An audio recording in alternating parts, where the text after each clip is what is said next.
সর্বপ্রথম রব্বুল আলামিনের দরবারে শুকরিয়া আদায় করি যে রব্বুল আলামিন আমাদেরকে পবিত্র শাবান মাসের দ্বিতীয় জুমআ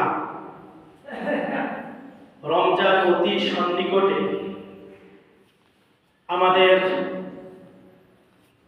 মহিমান্বিত ফজিলতপূর্ণ আহমিয়তপূর্ণ একটি মাস এর অধীর অপেক্ষায় আমরা অপেক্ষমান রয়েছি। সেই সুযোগটা আমরা কাজে লাগাবো এই নিয়ত করে আমরা এখন থেকেই প্রতিটা মুহূর্ত গণনার মধ্যে রাখতেছি। তো সেই সুবাদে আমাদের ইমানের পুঁজিকে আরো সুন্দর করবার জন্য, আরো সাজানোর জন্য জুমআর নামাজে আমরা আগে ভাগে আল্লাহ তাআলার ঘরে এসেছি, বসেছি, কিছু কথা বলতেছি, কিছু কথা শুনতেছি, জিকির আজকার তেলাওয়াতের মধ্যে আমরা মশগুল নিজেকে রেখেছিলাম, রাখতেছি।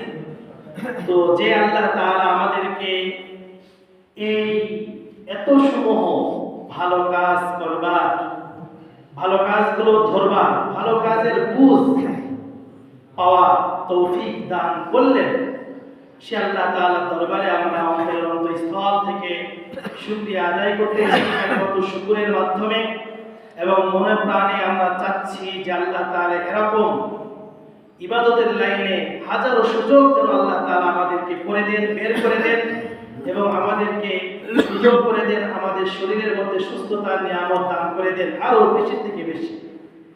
এই জন্য আমরা কালিমাতু শুকর পাঠ করতেছি, এই নিয়তে, এই উদ্দেশ্যে সকলে পড়ে দিচ্ছি আলহামদুলিল্লাহ। আলহামদুলিল্লাহ। লাখো কোটি দুরূদ ও সালাম বর্ষিত হোক সরকার মদিনা জনাবে মুহাম্মদ মুস্তাফা সাল্লাল্লাহু আলাইহি ওয়াসাল্লামের প্রতি। আমরা সকলেই অত্যন্ত বিনয়ের সাথে, অত্যন্ত মহব্বত আর ভালোবাসা দিয়ে আমরা আল্লাহ তাআলার এই প্রিয় বান্দারকে পবিত্র স্থান থেকে স্মরণ করতেছি দুরূদ ও সালামের মাধ্যমে, এবং নিয়ত করতেছি যে দুরূদ ও সালাম যেন তার রওজা মুবারকে উপস্থিত হয়ে সশরীরে হাজার বার যেন আল্লাহ তাআলা আমাদেরকে দিয়ার তৌফিক দান করেন, আমিন।